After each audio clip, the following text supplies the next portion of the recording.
Hey, that's why I'm here. That's why I'm here, man. That's why I'm here to help out, man. You know, they call me Teddy Riley, though. I tell you. We live and it's recording. All right. All right, so here we go, y'all. All right, so we are back at it. It's that podcast that's so damn good. Only some wildcats can do it. And I have Craig Black coming to you live from the Zoom version. As always, I got my family in the building for this special show. I got my man Cat Daddy Keith, a.k.a. Keith the Freak, a.k.a. Coach Keith, a.k.a. Yeah, he's still a Washington football team fan. Yeah, what's up, Keith? What's up, Black? Also in the building, I got my man Ant, a.k.a. the old man, a.k.a. Agent Asshole. What's up, Ant? What's up, shitty? Yeah, resident Teddy Riley today. And also, last but not least, you know, we got the money in the building. Got my man Derek, a.k.a. the wallet, a.k.a. the sponsor, a.k.a. he pays all the bills, but we ain't got none. What's up, Derek? What's up, Black? How you doing this evening? Man, I'm doing good. Nice and studious. You know, see, I had to put that professional voice on. Yeah. All right, but let me break it down for the peoples, man. This podcast is about us and our friendship over the last 30, 40, 45, 50 plus years. And it's about the topics we want to cover because we don't give a goddamn about what you think. It's all about what we think. And then as you can really see right now, we have some special guests in the building. We have a family that knows all too much about gun violence and black on black crime. So I'm gonna introduce them real quick. We have Donna Haynes, her sons David and Cam, and their father Greg. Okay, y'all can applaud, fellas. Y'all can give it up one time for everybody up in here. All right, y'all give it up for everybody. All right. But let me run it down why I say this family knows all too much about gun violence. Okay. I'm gonna start off real quick, just the intro. Greg, he survived the Navy Yard shooting in September 2013. He lost several colleagues. David, he was robbed at gunpoint during his first weekend of his freshman year at Delaware State University in August 2015. Donna, she was carjacked at gunpoint in September of 2016. And Cam Strong, he was actually shot in the head during a robbery attempt in August of 2018. So when I say that this family knows something about gun violence, it's real right now. And that's why we're having this show. Had a long talk with Donna about this almost a year ago now. And I was trying to bring her on and talk about it, but now we're finally making it happen to bring some awareness of what's going on. Not just straight up gun violence, it's black on black crime. And the reason I wanted to highlight this from my point of view is that what's going on right now in the United States and with the black on black, with the Black Lives Matter movement, it's because, you know, it's a lot of violence that happens every single day in Chicago, in Washington, D.C., that kids are being killed like it's nothing. And we don't have a lot of protests out there. We don't make a lot of noise when it comes from a black hand holding that gun.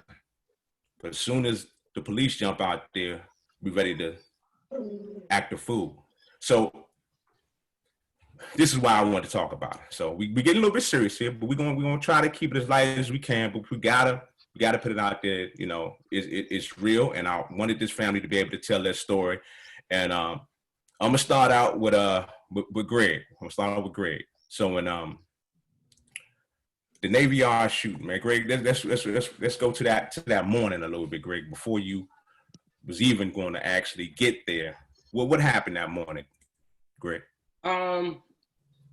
So Craig, first of all, thanks for having us on and giving us the opportunity to talk about some of these issues. That day was, it was, you know, like a normal day. It started out like a normal day. What I could tell you different about that day was everything kind of slowed down. Like it was some things happening that I didn't really understand until I actually got to work, right, to the building. And then it was just mass confusion. It was chaos. Like I pulled up to the gate right as the shooting was going on. The majority of the shootings took place like 10 feet outside of my office. A lot of people that I knew died some really horrible deaths. A lot of people that I know were traumatized by the shooter. I knew the shooter. I knew him personally. So to see whatever transpired to push him to the point where he felt the need to walk in there and just start killing people. Like, it's unexplainable. But that's like the hardest day. It was the hardest day of my life until the day Cameron got shot, right? Mm-hmm. All these things happened, and that's not to say that when David went through his thing, that wasn't tough. That was tough. When Donna went through her thing, that was tough. But that Navy Yard shooting was, it was really close, and I think it was like I had to go get counseling behind that. Like, that's how serious that was. A lot of funerals. You know, like I think in 1 week we probably went to 6 funerals, 5 funerals. Yeah, 5 funerals.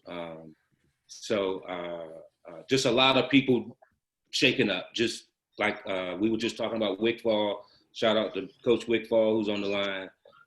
He has a similar story that I do, that he just kind of got slowed down that day. And I remember getting up that morning, going and turning the shower on just like any other day. And then something said, go get back in the bed. And I went and got back in the bed. Like, I went and got back in the bed and I slept for 30 more minutes. And then I got up and I drove to work, and the shooting happened at 8:05, and I normally would have been at work at like 7:30. So yeah, tough day, man. And then to learn that you know, I'll share this with you, and then I don't want to hog the time, but I'll share this. It wasn't until I got home, and it took me a long time to get home, because I just remember just kind of driving around in circles, right? I was over by the metro station right off of Branch Avenue, Naylor Road. And I just kept driving around that parking lot. Like, I didn't know where to go. I didn't know what to do. I was just shook. And then Donna was like, you just need to come home. So I went home. And that's when I learned it was a black guy. Like, the whole time I thought it was a white guy that did the shooting. And then when I learned it was a black guy that did the shooting, and then I knew the guy, that was different, right? And it's like I told you, I knew him. And so it's hard for me to see him as evil, because I knew what kind of person he was, at least I thought I did. But yeah, to learn that it was a black guy was a really big shocker to me. And I guess to a lot of other people as well. So from a black on black crime perspective, that was a surprise.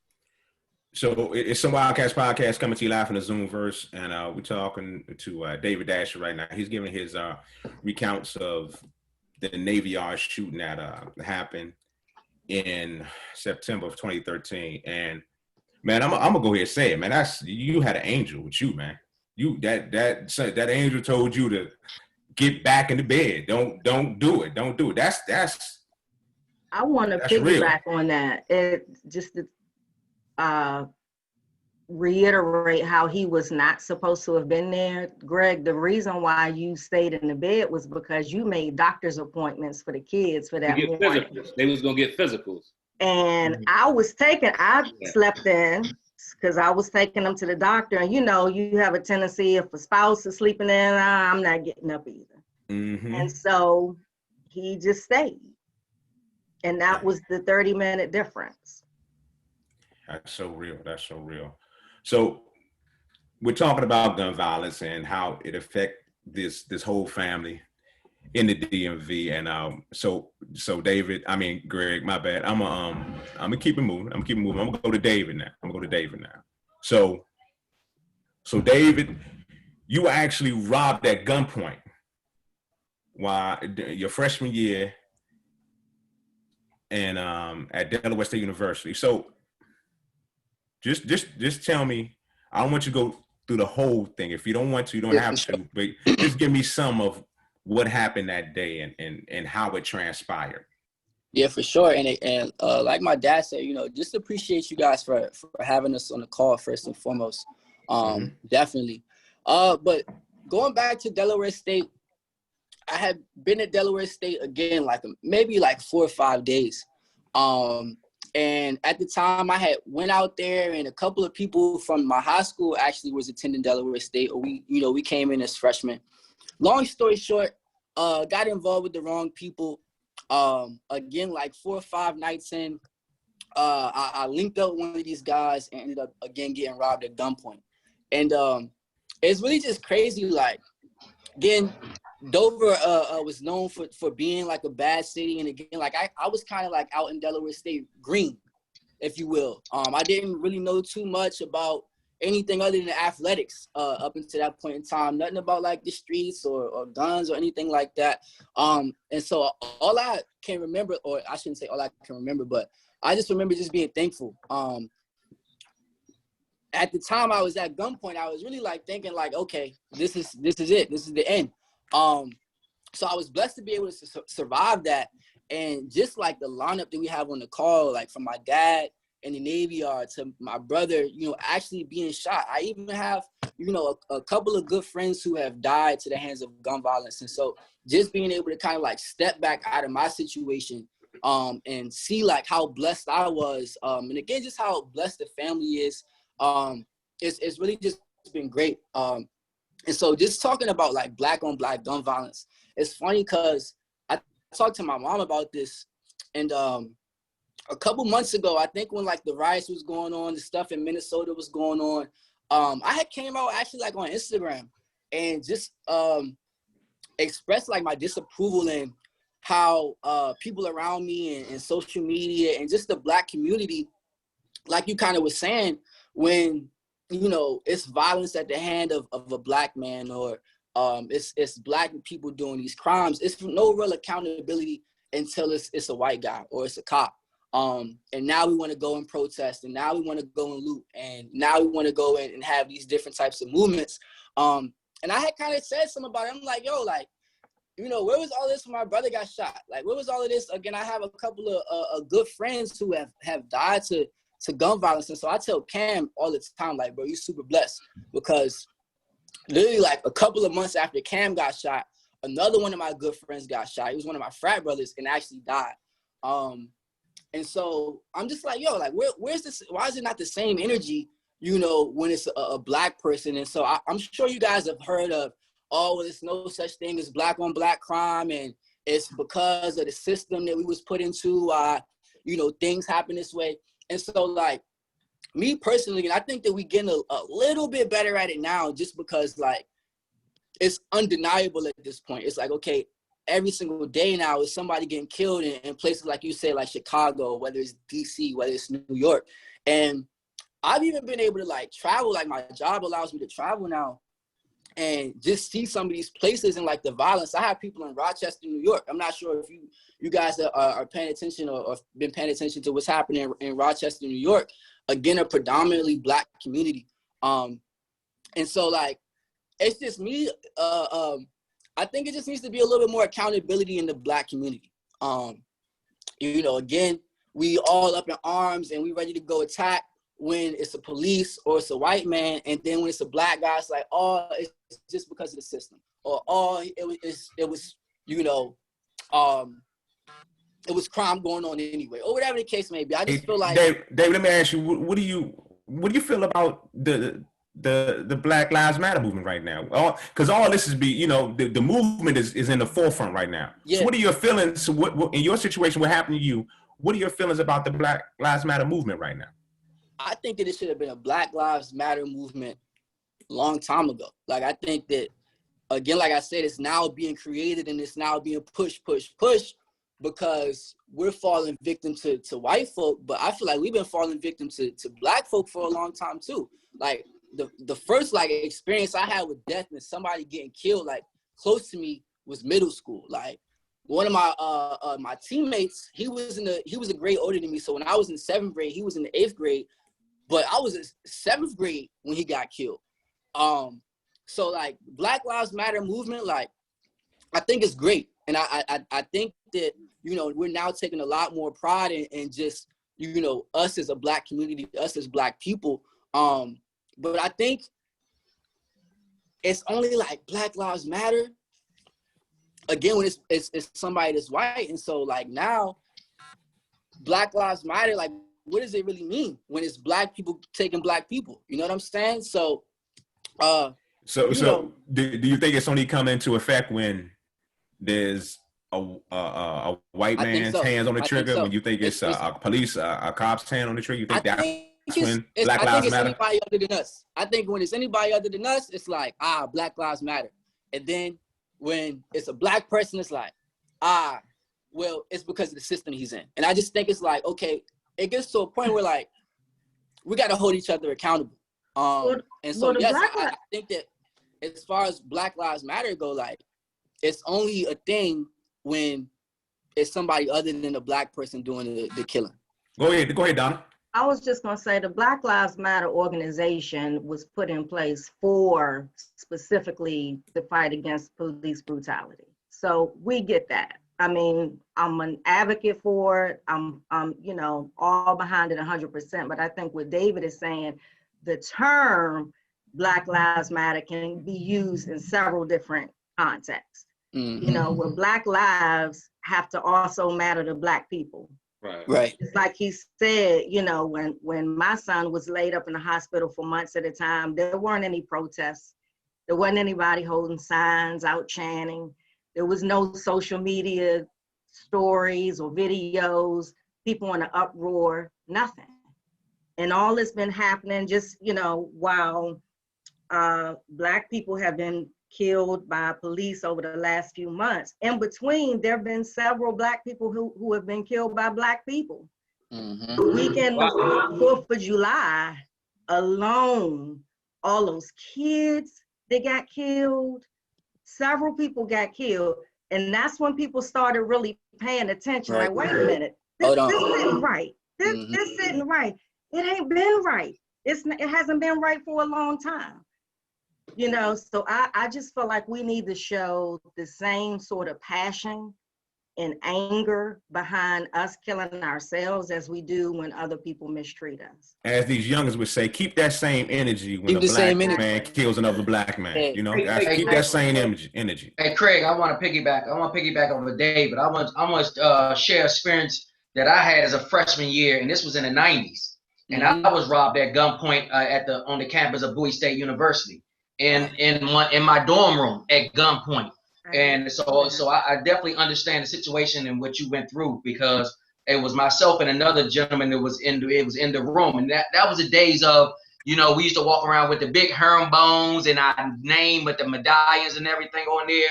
So, you know, an individual was up on campus, so they took upon themselves to thinking they wanted to take my jewelry. So he came into the room at gunpoint and robbed me and the other individual that was in the room. So, you know, they took my jewelry and some money. And I remember my individual just got a brand new leather coat for Christmas, because we was coming back to school from Christmas. And so they took the leather coat as well. So it's this been going on for years. Black on Black crime, you know, this is nothing new. And like I said, this was in the 90s that it happened. And I could probably give you other situations that, you know, some of the individuals that's on the call now that we went through similar situations and you know, frightening some situations where we were, you know, robbed at gunpoint or, you know, running from gunshots. So this definitely is a long overdue topic that we've been talking about for years and years and years. But I just wanted to share my story, piggyback off of Dave's situation at school at the campus. And if you can just imagine somebody coming out of high school, excited about going to college, you know, your first taste of freedom and, you know, fun, and you think you're going to have the experience of a lifetime. And David, I think it was maybe your third day. It was like 4 or 5 days in. Yeah, it was his first week. And that happened, and that, you know, that totally messed him up for a minute. All right, it's a Wildcats podcast coming to you live from the Zoomverse, and we're talking about gun violence and black on black crime and how it affected this one family from the DMV. Right now, we're going to actually talk to Donna, and we're going to talk about her experience with gun violence. All right, so Donna was carjacked at gunpoint of September 2016. So Donna, so tell me what transpired in that night? My incident happened at the National Harbor. I was at a birthday party for one of our Bowie State alumni, BSU, and I parked at the shopping outlets. Me and a girlfriend drove two separate cars. We parked at the outlets to take one car, being cheap, not wanting to pay for parking for two cars. And after the party, I got a ride back to my car, and my car was the only car sitting out there. And some guys must have been waiting or lurking. I had a pretty nice car too. And so as I was getting in my car, three guys came around the corner and they pulled out guns. A guy that looked almost like my own son stood right in front of me, put the gun to my chest. The person who had dropped me off, they had him on the ground with the gun, took both of our cars. Luckily, neither one of us were hurt. They didn't take my purse, of all things, so I had my phone. I was able to call the police and, wrote a report and the whole nine. And I was okay at the moment, and I think maybe 2 or 3 days later, it kicked in. It dawned on me what had happened. I think I was probably in shock to a certain extent, because I do remember asking a young man, I'm 5'2", he was probably 5 foot. We were looking at each other like this. And I said to him, really? You're gonna do this? And so the person that they had on the ground, my friend was like, stop looking at him. Stop talking to him, I wasn't even thinking like that. I'm thinking I'm talking to a kid. But again, neither one of us were hurt. Just, my pride was bruised, and I walked away with my life. But I think at that time, I started becoming more vocal about the black on black crime. I just couldn't understand how somebody who looked like my son could do that to me. Over a vehicle. And they crashed my car right around the corner and totaled it, by the way. So yeah, that was my personal experience. And as we were sitting on the curb waiting for the police to come, we were watching the MGM. That's when the MGM was being built. Mm-hmm.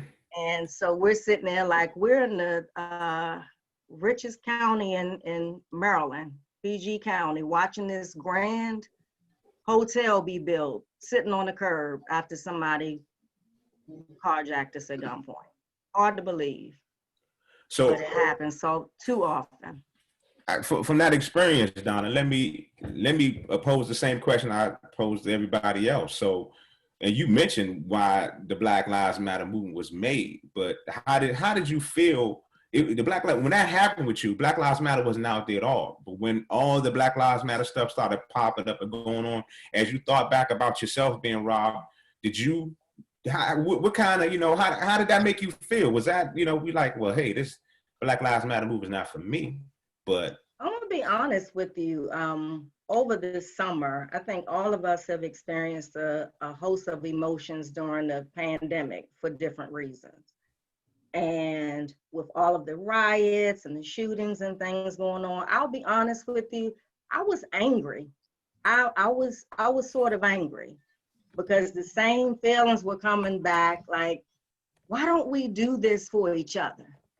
Why nobody did this for my son? Nobody did this for me. Nobody did this for the young men that David's friends that were killed just last summer. I was actually angry. I have to be honest. And right. I try not to say again. You had the right to be angry. Well, go ahead. I'm sorry. I try not to get into debates on social media because sometimes my opinion is not a popular one. And when I would interject sometimes and say, well, why can't we be this passionate? Oh, I would get bombarded. This isn't the time, sis. This isn't, but when is the time? When do we talk about it? When do we start having the hard conversations about how we mistreat one another? I feel like this is a time, the Black Lives Matter movement is great, but I think it's a perfect opportunity for us to have a dual role here. It doesn't have to be or we do this or the other. I think it's an opportunity for us to stand with each other and start treating each other better and set the example, because without us making a difference in our own communities, why should white people or police officers look at us any differently? Why should they change their behavior in the way they treat us if they continue to see us treat each other? But like Donna, we immune to black on black crime. We've been witnessing, we've been feeling all these years. It's like it happens to us. We just like, okay, it's just one of them things. Luckily, I survived it. I'm able to talk about it the next day, and it's just the way it is. It's like, you know, it happened. It's just like almost like when it was my time to happen. When it's gonna happen? When it's gonna happen to me? You know, growing up over the years in the DMV. You know what I mean? So I definitely understand. Yeah, and that's Derek, what I was. Go ahead, Greg. Go ahead. What I'll say to that, Derek, is like historically, white people kill white people, Spanish people kill Spanish people, Asian people kill Asian people. Right. The problem with us is we're excessive with it, because I think, like you said, we've become numb to it happening to the point where it's got to be a special circumstance for us to be mad, right? Mm-hmm. The other part of it is, though, we don't value each other. We don't care about each other enough to say, hey, I'm going to protect this brother's life, as opposed to it's so easy for me to take his life, right? And we got to get better at that in our community, where we start to take some responsibility for what's happening in our communities, right? I think a lot of us have moved to the suburbs. We've tried to raise our kids right, and you know, historically we looked at the inner cities and said that was the trouble spot. But it's the kids in the suburbs that's robbing people and killing people.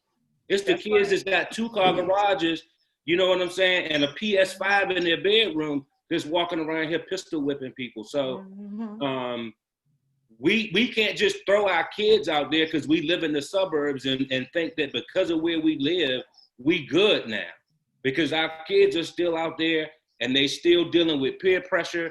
It's a lot of drugs in our community, right? It's just violence.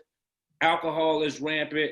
And then you throw coronavirus on top of it, right? And people just act like we done lost our minds. So we got to take some responsibility for what happens in our community. And I just want to say this, Craig, real quick. And I think that we as a people have lost the message on Black Lives Matter.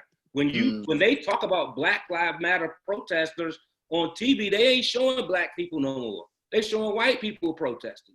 Yeah. And they establishing what the narrative is for Black Lives Matter now. So when they talk about Black Lives Matter, they're not talking about people that's out there, black people that's out there for social change. They're talking about white people that's out there burning down Wendy's. So, hey, Greg, I'm gonna say this. I'm gonna put a legal out there because I don't want people to get into one point of view. I want nobody to think that we're bashing Black Lives Matter or that movement. I'm gonna say that right there. I'm gonna say that first. But then I'm gonna say about those white people that are out there protesting for the Black Lives Matter movement. We do need them out there, because you know what? They're going to help with the message, because sometimes being black doesn't get the message across straight. It's just what it is. Let's just call it what it is. You know, some of those white people that are out there, it help push the message, and it means a little bit more to the people in power, the politicians, because they see the white people out there. And sometimes they turn their head when they see a black face, and that's just what it is. But they turn their head, Craig, because of what Derek just said, right? Because we still doing it. We didn't change, right? We kept doing what we were doing, and so they like, why should we listen to you? If you don't care because this young black kid got shot, then why should we care because you up in arms about George Floyd? Yeah, and Greg, it go back to what you said too about holding ourselves accountable for it, because all of us came up in that late 80s, early 90s where we was numb to it. We saw it every day where DC was considered the murder cap of the country. So we were numb to it. And now, you know, with the Black Lives Matter, I don't think that the Black Lives Matter movement is combined with black on black crime. It's the system. Yeah. But it's not about what we seeing in our neighborhood. And then when you say like all of us have moved out to the suburbs, that don't change what's going on in the neighborhoods that we came from. Well, those neighborhoods don't exist no more. Yeah, they ain't the same. Some of them do, but some of them, a lot of them have been gentrified. You right? Right. But like Greg said, we try to move out to the suburbs, but it's the suburbanite kids this robbing people. Yeah. Cameron was shot in Clinton, Maryland. Come on. Yeah. Hey, it's a Wildcats podcast coming to you live from the Zoomverse. Right now, we're talking about gun violence and black on black crime, how it affected this one DMV family hanging out with us. Right now, I'm gonna take it to my man Ant. And you had a question. We'll go right here, Ant. Yeah, real quick for the Dasher family, for the Hayes family. I know how I would have felt personally had I gone through any of the scenarios and situations you have gone through. I know the first thing I probably would have did was went out and started looking to purchase a gun. I'd be interested to know you guys' positions and thoughts. Are you more willing to go get a gun now if you didn't have one already, or are you more reluctant to get a gun now? I'm just interested in your thoughts on that. I exercised my Second Amendment right. Yeah. Okay. I served in the military. The Constitution says that we had a right to bear arms, and so I don't begrudge it. I like Donna, I exercise my Second Amendment rights. But again, it's about responsibility, right? Like gun laws have to be changed, right? If we want to have that conversation, right? The gun laws have to be changed, and there's reasons why people don't want gun laws to be changed, but gun laws have to be changed. Like something as simple as, you know, being able to do a HIPAA check, which, you know, gets all into privacy, but to be able to determine whether or not somebody is being seen because they have mental issues, right? Can they buy a gun? I think small things like that can be done to make the streets safer. But I will share this with you. David talked about traveling, right? And if you ever travel to a country where they don't have guns, it's a totally different situation, right? When you walk the street and you know nobody walking down the street has a gun, right? You don't feel the same way as you feel walking down the streets of America where anybody you walk by could have a gun. Like you go to some countries and the cops don't even carry guns. And that's a completely different situation, right? In terms of how you feel about your safety and what could happen to you, you know, as you take a stroll down the street. So I believe in the Second Amendment and I don't have a problem with guns. Hey, I hear that. I believe in the Second Amendment too. All right, it's a Wildcats podcast coming to you live from the Zoomverse. Second Amendment all day long. Locked and loaded. Couple times. About 3, 4, 5 times over here. I will say this, that during the pandemic, the gun sales have gone up tremendously. Skyrocket. Yeah, yes. Extremely long lines, all guns sold out. And you can't find no ammo. Yep, you can't find no ammo. Wow. All right, it's a Wildcats podcast coming to you live from the Zoomverse, and so we're gonna shift a little bit, and we're gonna go to Cam. We got a movement right here. We talk about the Black Lives Matter movement. We got a Cam Strong movement going on here, and man, Cam, your incident, you were shot in the head during a robbery attempt, and survived, and that is. Man, you here to talk about it, and I'm just gonna ask you: Do you think what happened to you? Do you think your survival of this incident was a miracle, or it was just God's will? I definitely do. I think it was first of all, I just want to say I'm thankful for everybody. You know, my brother. You know, my mom, my father. You know, everybody who was with me. You know, every step of the way in my recovery. I just want to say thanks to them first of all. But then I also want to thank God. Although I do thank the medical practitioners who gave me the strength to recover. I also want to thank God because I feel like without God the medicine wouldn't have worked really because really honestly God honestly he was the one who from the time I got shot to the time when the ambulance came, he kept me alive that whole time. He kept me alive. And so he kept me alive on that ambulance ride from where I got shot at to the hospital. He kept me alive from when I was at the hospital through surgery. Right. So the whole everything I owe to God, you know, everything is to him. I do think the medicine, like I said, the science, but I think without faith, it's really just medicine. But you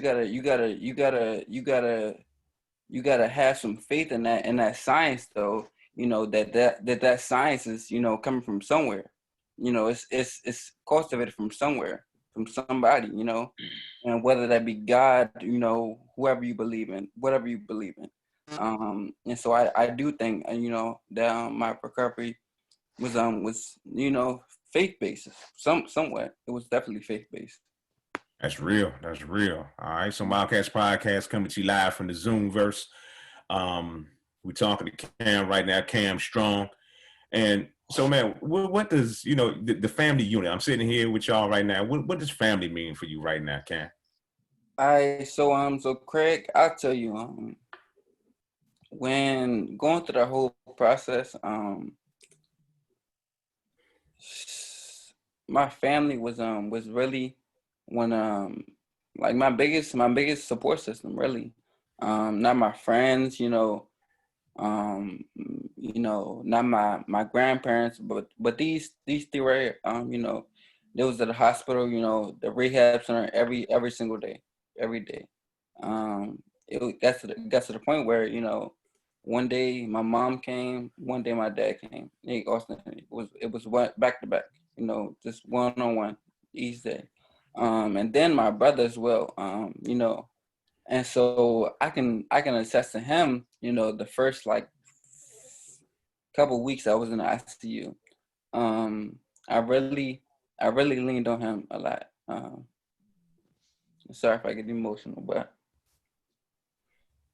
that's real, man. Take your time. Take your time. Man. Some Wildcats Podcast. We're talking about gun violence.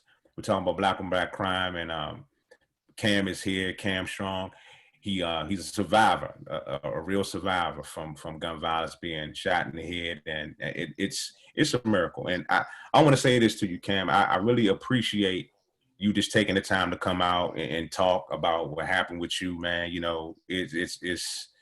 It's unbelievable, man. Sometimes, when I talk to your mom and follow her on social media and all that she actually went through, what all y'all went through, it's something that, man, I don't know. So from there, Cam, you know what I'm gonna do? I'm gonna take it back to Donna. We're gonna talk about. Yeah, I was about to say I'll go ahead and I'll just say something really quick, just because, just the growth, even from Cam out of the hospital to rehab, and just to like where he's at now. Like I'm literally just sitting here like listening to him speak, and he's talking about faith and his situation being a miracle. And Cam, like, bro, I just want to let you know you came such a long way, bro.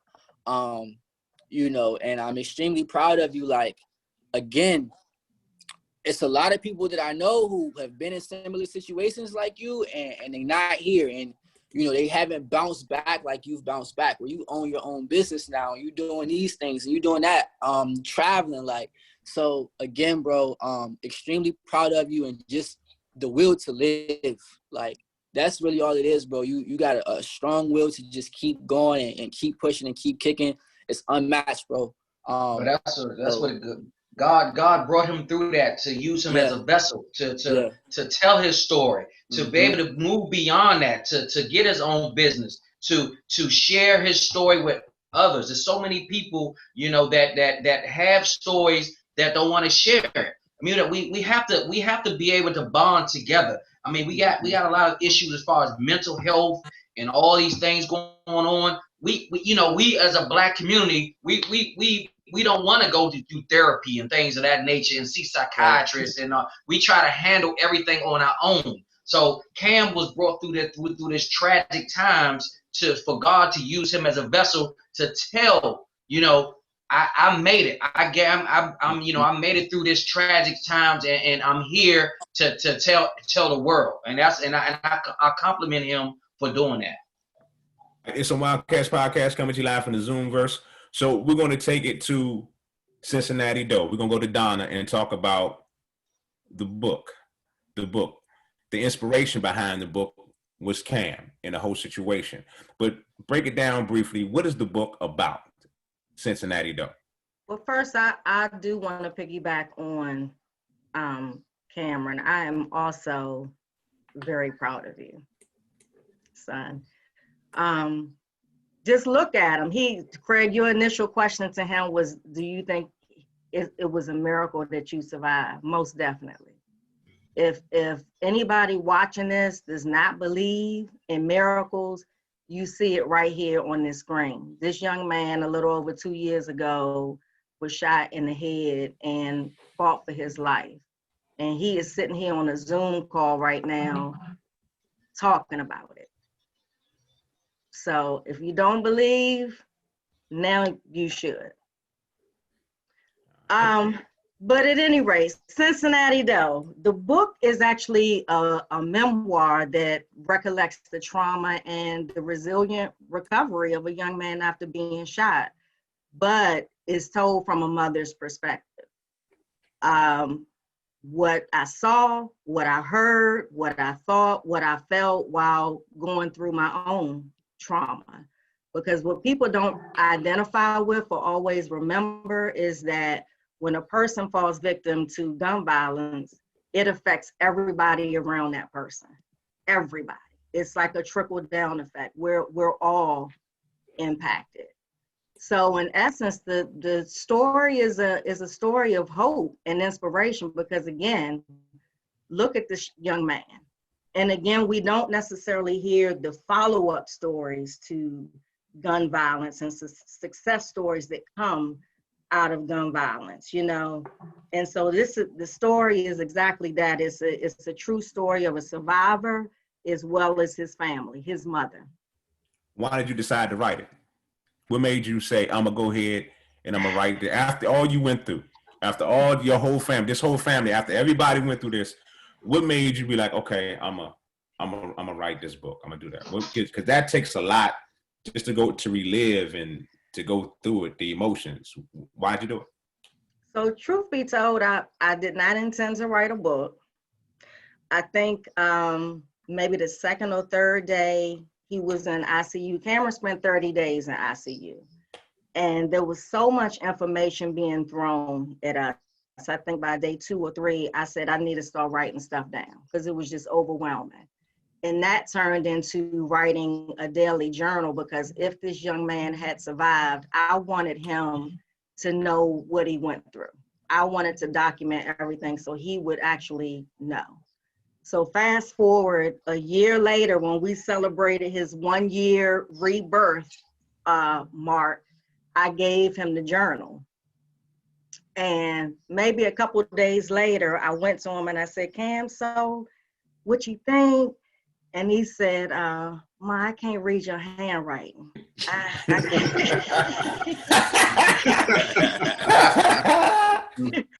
Because it was, if you can imagine, it was a lot of chicken scratch and marks and, you know, that kind of thing. So I told him, okay, I'll type it all up for you. And I never did. And so fast forward again, the pandemic. And I'm sure just like me, everybody else had to sit down and slow down during the pandemic. So I pulled that journal out and I started typing. And the more I typed, the more emotions started coming back. The more I remember, I couldn't stop typing. I didn't want to work. I didn't want to take phone calls. I just kept typing. And it allowed me to actually grieve in a way that I couldn't during that time. And before I knew it, I had a full manuscript. And so what I did was I went to, y'all remember Mother's Day, David and Cameron. Mm-hmm. I went to them and I said, y'all, this is what I did. What do you think? Cameron, what do you think? You remember that, Cam? Mm-hmm. He said, let's do it. Let's make it a book. It's time. And so after researching the legal do's and don'ts and, you know, all of that good stuff, here we are. And my primary audience is Cameron for this book. It's written in a first person narrative. It's just like me talking, like I'm talking to you right now. Okay, so he is my primary audience. But again, the more I wrote, the more I realized this can probably help somebody else. Other gun violence survivors, other mothers, other caregivers, other traumatic brain injury survivors. So I'm hoping that the story can inspire and give somebody else some hope along the way. How therapeutic did you find it? Right, by you sitting out there, just kind of getting all of your thoughts out. Did that help with you with you know, kind of gathering all of your thoughts and putting everything together? How did that help you from a therapeutic standpoint? Absolutely. I'm a writer at heart. I write down everything. I don't know about y'all, but I take notes on my phone every day, and you know, but it was very therapeutic. Like I said, the more I type, the more of the emotions kind of resurface. And I cried every day. My poor little dog was like, what is wrong with her? But it was very, it was necessary. I found it was necessary for me to do, for me, you know. All right. It's a Wildcats podcast coming to you live from the Zoomverse. So I'm gonna ask this question. I'm back, Craig. I'm back. You back? Well, Cam. Let me put it out there. Let me. How do you feel about your story in Cincinnati Dole being brought to the public? Man, honestly, I wanted it to be broadcast or put in writing. I mean, like my mom said, she gave me the journal when I came home, and I couldn't read it. It wasn't legible, and so she put in a book for me. You know, she's been really excited about this book. I can tell. You know, she's been really excited from day one. Even from the point when I told her she can write it, she was elated. You know, and so when I'll be honest, I read the first like 15 pages yesterday, and I didn't know anything on. I should say anything, but I didn't know, you know, a lot of stuff that was going on where I was, you know, in a coma basically. I didn't know what was going on, and so I'm so glad that, you know, she documented that and then, you know, put it into writing, because like you said, not only is this for me, but it's also for others, you know, for other people who are going through the same thing, you know, other mothers who, you know, are going through the same pain, the same, you know, the same everything that she went through. So I can't even describe how she must have felt. You know, her youngest son, you know, being shot in the head. You know, her not knowing, is he gonna survive or is he gonna, you know, pass away? Like, to be honest, like she didn't see me that night. So that night I got shot. Hey, don't tell a story. They gotta get the book. Don't give them too much. Don't give them too much. Yeah, for sure. Don't be Jaguar right up in here, Cam. For sure. Yeah. So she was just caught off guard, like I was when I got, you know, shot. I was caught off guard, and just I'm just so proud of her. Just courage, her strength, just everything. This is such a big step, you know, not only for me, but for her mental, her psyche. You know, this is so big, so major for her. Yes. I'm so proud. That's real. That's real. That's real. So Wildcats podcast coming to you from the Zoomverse, and we got some people that want the book done. Okay, shout out to Leslie Pender, Northwestern Wildcat. They want the book. So how can they get the book? What we got to do to get our hands on the Cincinnati dough? What we got to go and put it out there. Well, since you asked, go on and sell that thing. well, the book will be officially released on October the 1st, but if you go on my website, which is www.cincinnatidough.com, I can tell you how to get exclusive access to it now. Okay. And I want to do something really quickly. David Weeks is actually a Bowie State alumni. You all remember Dave? That name sounds familiar. Dave Weeks, the Q that had the locks. Anyway, he is my graphic designer, and he designed this book cover, the front and back. And so I just want to give him a shout out. Okay. Much love going out to Dave, all the way out to the island of St. Croix. That's right, the island of St. Croix, Dave. I love you. But he was very hopeful with this as well. So thank you, Dave. All right, so they can go to cincinnatidough.com right now. Yes. To get an exclusive copy of the book right now. But it doesn't come out officially till October the 1st. But if you go to my website and you sign up, I can tell you how to get exclusive access right now. All right, Leslie, you heard it, Leslie. All right. So Thank Wildcats you, podcast coming to you live from the Zoomverse. I'm gonna take a step back. I'm gonna go back a little bit. And Greg, I got a comment from Ricky Miller. He made a statement when you were talking about gun laws. He made a statement, and my man Ricky Miller is a police officer. I believe he's a PG police officer. He says changing gun laws only affect good people. Bad people do not buy guns legally, and that is in my opinion, that's 100% true. I don't know, Greg, if you want to comment on that, Greg. So I do, Craig, and I agree with Ricky wholeheartedly, and so Ricky, don't pull me over, you know.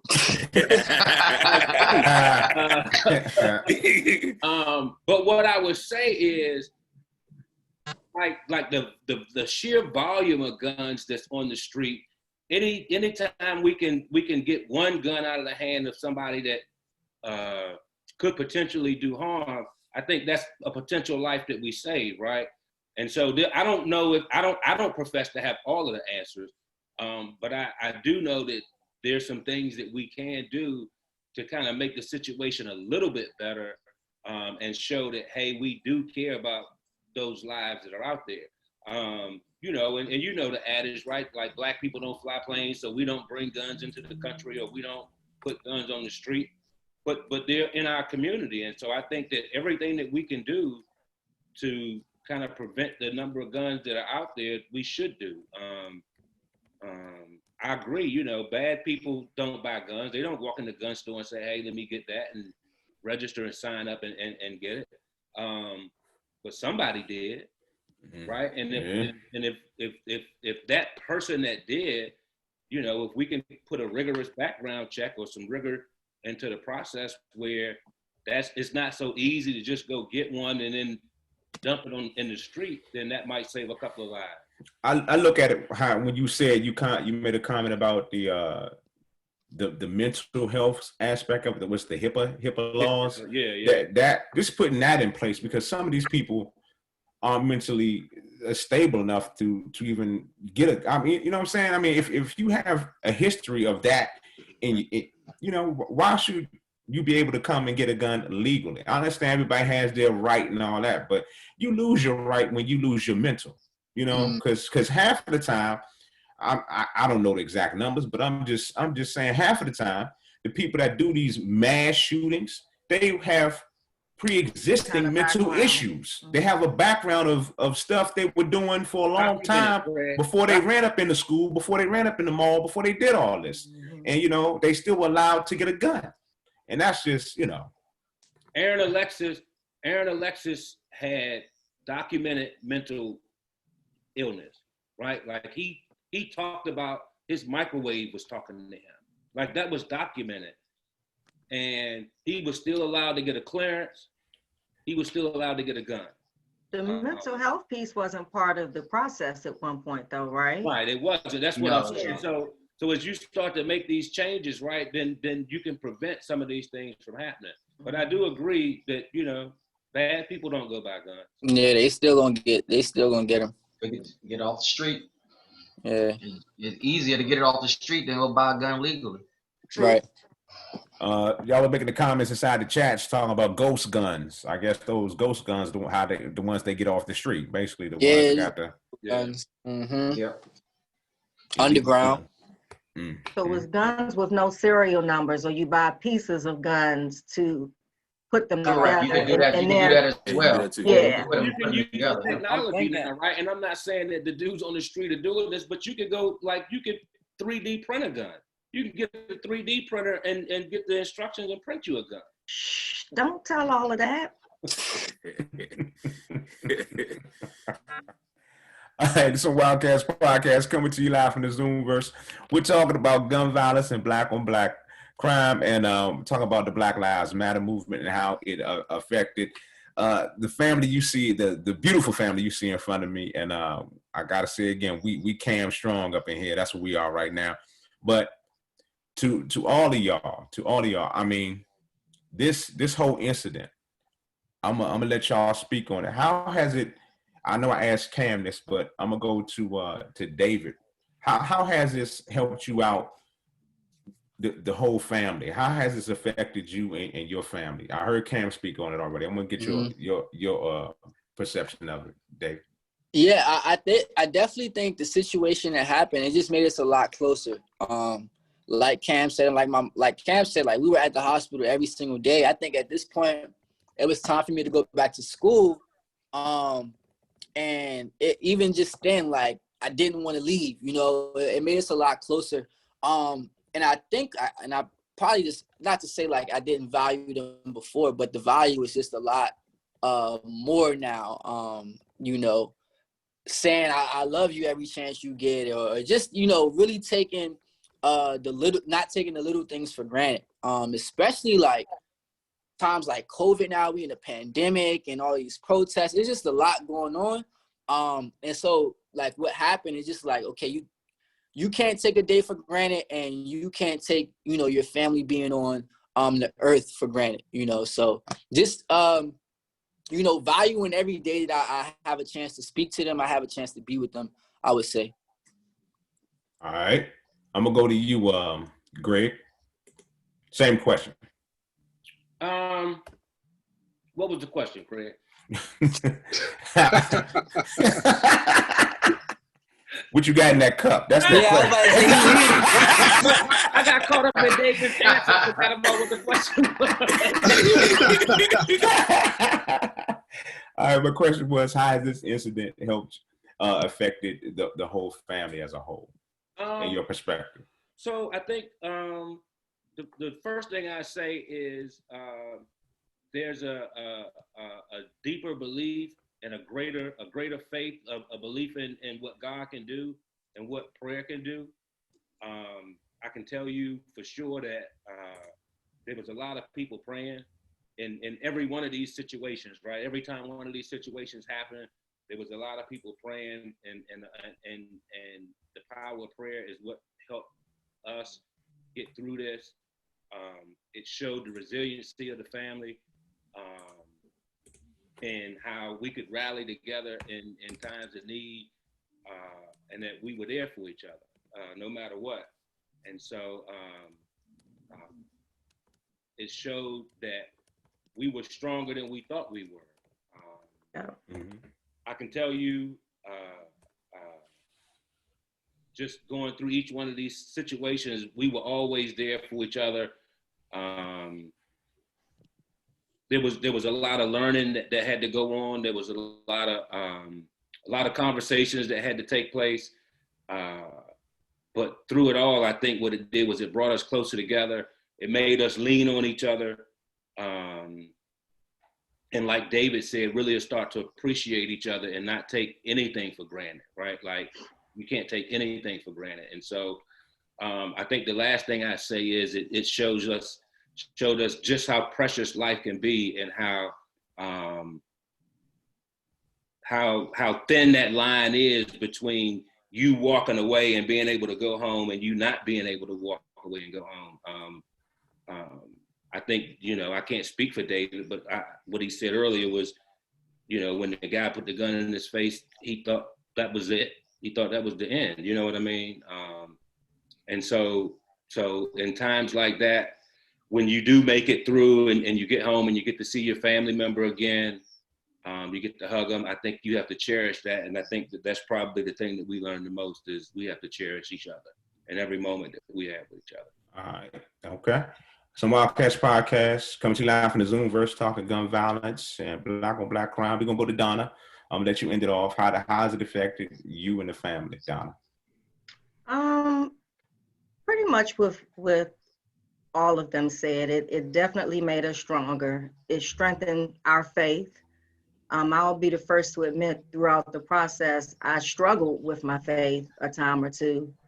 But I learned that when you have nothing else, your faith is really the only thing you have to lean on, so that being number one. I learned a lot about the brain. I think we all learned a lot about the brain. We had to in order to better understand what Cameron was going through, what he continues to go through, and how we can help him. I instantly became a caregiver. So I learned a lot about how to be a caregiver. Who knew that there was no handbook, written to take care of a grown man almost. Cameron is 6'1". I'm 5'2", and I'm, toting him around and doing pretty much everything for him. That was a humbling experience for both of us. I learned about law enforcement and kind of what goes on behind the scenes, what does not go on behind the scenes. I will say to this day, I feel like if Cameron had been shot in a different neighborhood, and he may be a different color, I think his assailants will be caught by now. 2.5 years later, the person that did that to Cameron is still walking the street. I also feel that sometimes we don't know what to ask for when we're going through our own storms. We were forced to make on-the-spot, life-altering decisions. We were welcoming family and friends. We were juggling so much, we didn't know how to help ourselves, But when I sat down and started, finding time for myself, I realized just how important self-care is, where I had to take care of myself in order to be whole for Cameron. He needed me. He needed my energy. I could cry all night in my room and, in the pillow, but when I walked in that room to him, he depended on me. He needed my energy. So I needed to make sure I carved out enough time and space for myself. So I'll just leave that with everyone during this pandemic.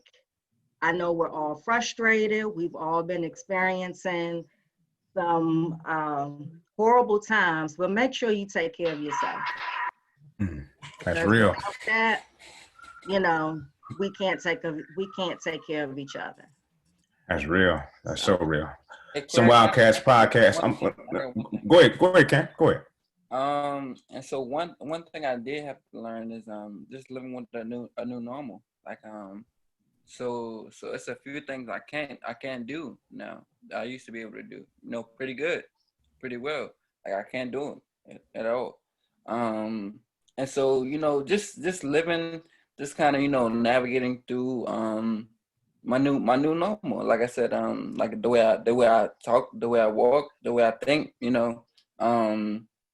it's just different. And so it's definitely been an adjustment, from going here to going there. So that's just something I had to learn, and that's been kind of it's been pretty fun. I can't lie. It's been not fun, but it's been interesting. It's been a challenge, and I always like challenge.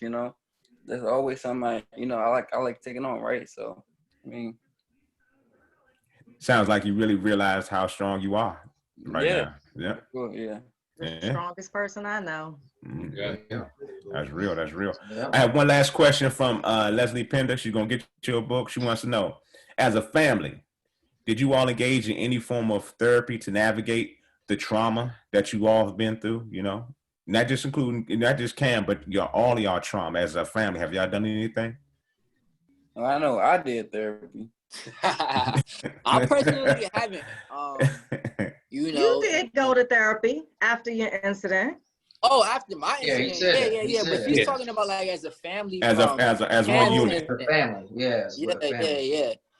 Nah, nothing is taking place like that, and it kind of just goes back to the idea of like, it's not that. I don't think that it was like following like, the Black community doesn't go to therapy, we don't do counseling. I don't think it was anything like that. I just think everything kind of happened so fast, and it was really like the focus was on Cam. Cam went from ICU to the regular hospital to rehab, and then he had to go back and get a couple surgeries. So it was never really a time to like slow down and say, okay, now we're going to go to therapy. Like, I don't know how this is going to sound, but like, everybody had to kind of like just continue. I was still in school. Like, my parents still had to work.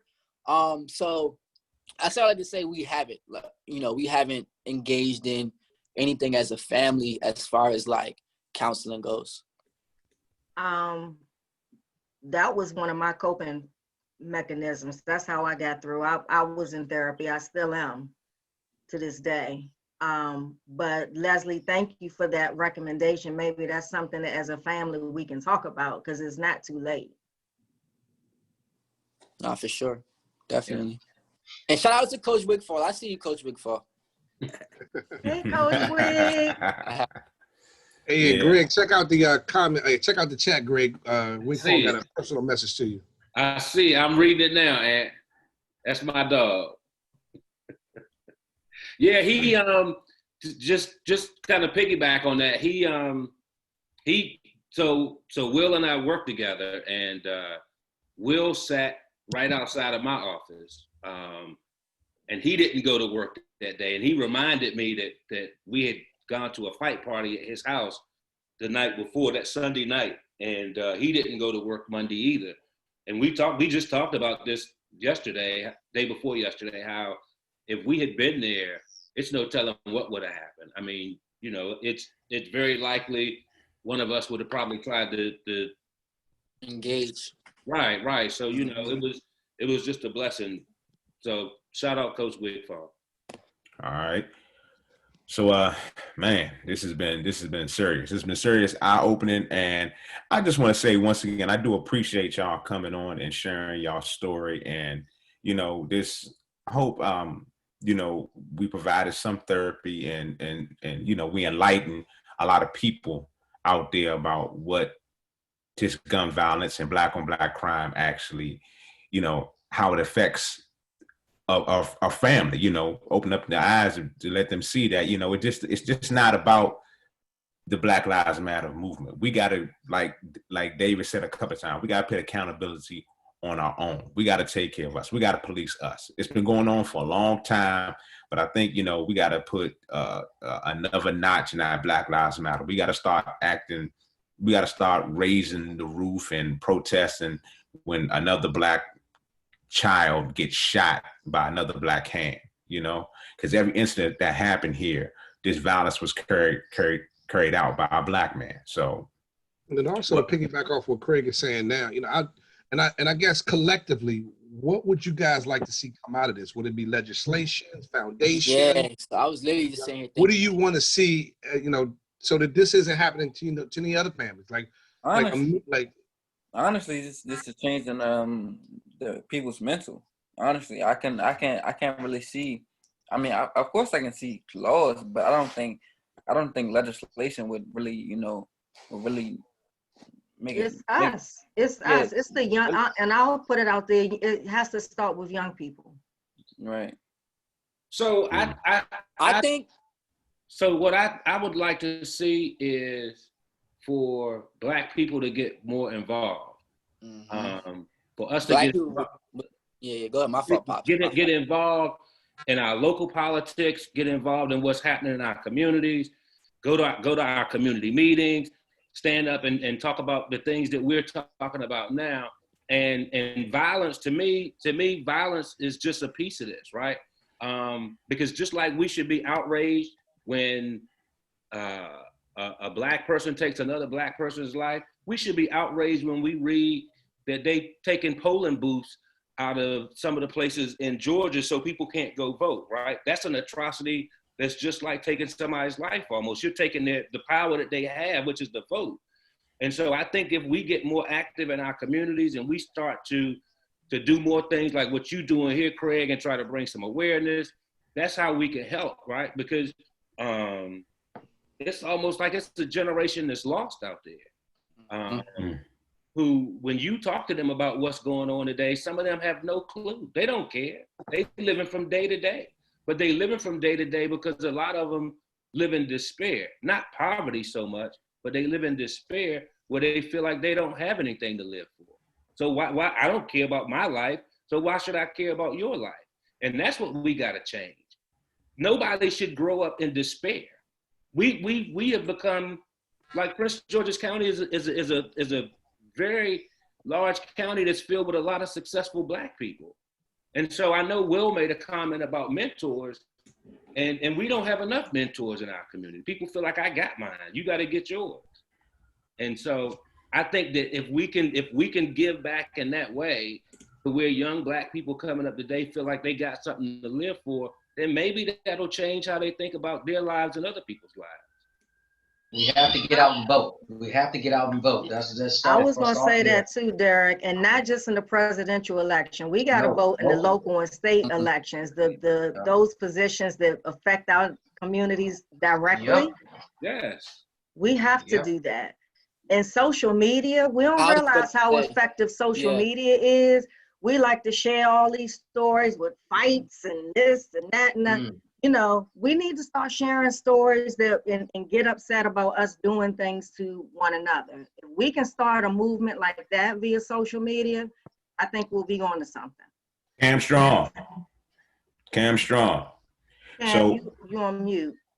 So I was saying you gotta provide substance. It can't be just be all, drip. You can't post all drip, funny captions, all that stuff. But you gotta provide. I think it's more so of just like the people who are in positions of influence. Like you look at your rappers, just like your rappers and your athletes. I think that they could do a little bit more as well. Like I know they come out and they speak about Black Lives Matter, and a lot of them will keep coming out with George Floyd situation. But a lot of these people, and especially like rappers, they contribute to a lot of like the violence where, people who, like my dad said, they might be in despair. Like they might not be in poverty, but they're in despair. They are literally like looking for something to attach to. And so when they put on a song or they put on a rapper and all they talking about is guns and violence and drugs and this and that, that's what they're going to go do, literally. So I think like, I'm kind of like in a position now where I'm like more so like in the investing space and the building capital and this type of stuff. And I think that, and it's so crazy because one of the things that I've realized is like in society, like having a mentor is like weak. Like if you follow somebody or, you letting somebody show you the ropes, like people look at you as weak. And so kind of like the space I'm in now is kind of, again, just changing the narrative for the youth where, we're kind of able to go, to places that are impoverished, not even impoverished really, but just like they don't really have a lot. Places like the slums in New York and New Jersey and Philly and different places like that, and kind of start to like switch up the narrative where at 16, 17 years old, you're not thinking about picking up a gun or you're not thinking about going and selling dope. You're thinking about investing. You're thinking about learning how to trade or learning a skill set. they could ultimately free you. And so I think if like that stuff and like the narrative was kind of like pushed a little bit differently from the top, from your athletes and your rappers and just the people in positions of power who have a little bit more influence on the youth who are carrying out these activities, like a lot of things will start to change. But again, I think it does start with, again, us, like everybody's kind of saying, and just their own, like finding a niche really like in the community and just, you know, going, you know, 10X with it. So I do think it starts with like the influencers and the rappers and just like the perspectives and the narratives that we are instilling in, you know, people at a young age. Like I said, like 14, 15, 16, you know, instead of wanting to rap or be and that's nothing wrong with sports and athletics, but like to also be real, like it's a small percentage who really make it to a place where it's like, okay, you know, they made it out. A lot of other people, what happens is like they think they have a route and then it ends at a specific point, and like now they got to go find something else. And most people, if it's not basketball, then now they want to go rap, or now they into the drugs. So again, just the people who are in powers or in positions of influence, that's where it starts at, I feel like. David, let me ask you, how old are you, David? 23. 23 years old. Yeah. Your perspective on the music and the culture and how it affects the young mind is very interesting, man. That's you done Keith hit me with a little inbox. Why are you making them faces? Because you sent so many ideas through my head about another show. So I you know what? I'll be honest with you, man. You know what? You just said I'm sitting here brain. I'm like, oh, you know what? We about to use the hell out of David Dasher. Dave Dasher then made a whole nother damn show for us. Okay, all right. Yes, I like that. You might have to come back. No, he ain't might. He is gonna come back. You know what? Because you know that you're that young. You at that age right now when I remember when I was you. It was NWA, and they influenced me in a way. But I'm gonna stop right there. I'm not gonna go any further. The great line is like. They influenced you, but you knew like you was able to separate the difference. Like, okay, oh, young man, supposed to be doing this. Talk that you know talk. That's that drip you were talking about. Where was that? Now that was Cam that said that drip. My bad. Let me give it to Cam. That's that drip right there. You know what I'm saying? So some people can't decipher, especially like at a young age. It's like, all right, Lil Baby saying this, or all right, Gunna saying this, or whoever. Like, this must be like what's going on. Like, this is what I should be going out and doing. And like not everybody can make that can decipher like, okay, I know when enough is enough type of thing. Like, all right, I ain't going to doing all of that. Like the drip is cool and what you talking about here is cool. But like, all right, I know I ain't supposed to be doing that. You saying that right now, David. I don't mean to cut you off. You're saying that right now because of two people that are on the podcast right now. Greg and Donnie, your parents put you in that place where you understand what is real and what is just for show. You know what I'm saying? What you listen to and how to judge it and not let it run your life. You can enjoy it, but you don't have to do it. You don't have to act out on it. And that comes from, I believe that comes from a family. And sometimes a lot of these young people don't have that family or that mentorship in front of them because that's not cool sometimes to actually learn. Craig, our young people have to understand we still can get the drip. We still can get the nice cars and nice houses with a college degree, with a so-called corporate job or your own entrepreneurship, your own companies. It's not only just by sports figures and rapping or selling drugs. You still can accomplish those things legally. Right. Mm-hmm. That's a show brewing right there, man. The young folks don't get there yet. Don't get there. They don't. Yeah, they don't. They don't. You're right, Cam. They don't get it. And I'm not even gonna lie and say like when I was 16, 17, I got it because I still made a lot of mistakes that I made. You know, but again, it's just growth, I guess. It's just development. And like you guys are saying, like just your environment, having good parents around you, having mentors around you, you know, to say, around you. Exactly. Show you the rope, show you other avenues. I wouldn't even say or just mentors. I mean, even having, like we talk when this show come on, Dave and Cam, when this show come on every day, right? Or every week. we say that we've been friends for 35 years. Right. These dudes held me accountable at 18 and 19 for, if I started to jump out there and was doing a little something left, Anthony gonna be like, hey, Slim, what you doing? So, it's still where your friends can still hold you accountable and still kind of reel you back in. It's about who you surround yourself with. Yeah. Everybody's not your friend. Right. Everybody's not your friend, right? There's just gonna be some people that's hanging on. Yeah. They just there for the moment, right? And what you want is people who are gonna hold you accountable and be like, bro, what you doing? Yeah. That's real. That's real. All right, this is a Wildcats podcast coming to you live from the Zoomverse. And before we end the show, we're gonna go back one more time. And Don, I need you to go ahead and put that book up and sell that book one more time. Cincinnati Dough. Let the people know how they can get that exclusive and what they need to do to get that exclusive look or read of your book. Go right ahead. Cincinnati Dough by Donna M. Haynes is available October 1st to the general public, but if you go on my website now, www.cincinnatidough.com, I can tell you how to get exclusive access to the book now. Yep.